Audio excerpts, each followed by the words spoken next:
ఇంతకు ముందు శ్లోకంలో విశ్వమంతటా వ్యాపించి ఉన్న ఆత్మతత్వానికి ఎన్నటికీ నాశనం లేదని కృష్ణుడు చెప్పాడు. ఈ శ్లోకంలో నాశనం అయ్యేది కేవలం భౌతిక శరీరం మాత్రమేనని క్లారిటీ ఇస్తూ అర్జునుడిని తన కర్తవ్యమైన యుద్ధాన్ని చేయమని అధికారికంగా ఆదేశిస్తున్నాడు. అదేంటో మనం ఇప్పుడు చూద్దాం. ముందుగా శ్లోకం అర్థం ఏంటంటే, నాశనము లేనిది, కొలవడానికి వీలు కానిది, ఎల్లప్పుడూ ఉండేది అయిన ఆత్మకు ఈ భౌతిక శరీరాలు మాత్రమే అంతము కలవి అని చెప్పబడింది. కాబట్టి ఓ భారత, నువ్వు మోహాన్ని వీడి యుద్ధం చెయ్యి. దీని అర్థం ఏంటంటే, కృష్ణుడు ఇక్కడ ఆత్మకు శరీరానికి ఉన్న సంబంధాన్ని విడమర్చి చెబుతూ అర్జునుడి భయాన్ని పోగొడుతున్నాడు. మనం ఎంత జాగ్రత్తగా చూసుకున్నా ఈ శరీరాలు ఏదో ఒక రోజు ముసలివై నశించిపోవాల్సింది.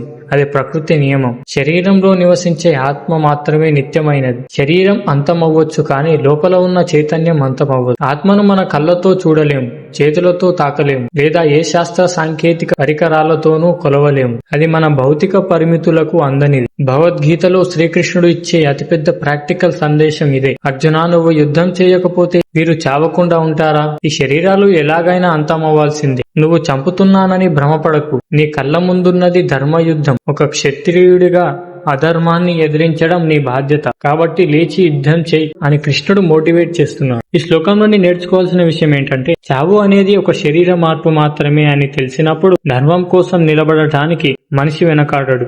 అర్జునుడికి కృష్ణుడు ఇస్తున్న ధైర్యం ఇది. ఈ ఎక్స్టర్నల్ వరల్డ్ లో నశించే వాటి గురించి భయపడకుండా మన అంతర్గత శక్తిని నమ్మి కర్తవ్యాన్ని నిర్వహించాలని ఈ శ్లోకం మనకు చెబుతోంది. నేను చంపుతున్నాను, వారు చూస్తున్నారు అనే అహంకార భ్రమ ఎంత తప్పో శ్రీకృష్ణుడు తర్వాతి శ్లోకంలో మరింత ఘాటుగా వివరిస్తాడు.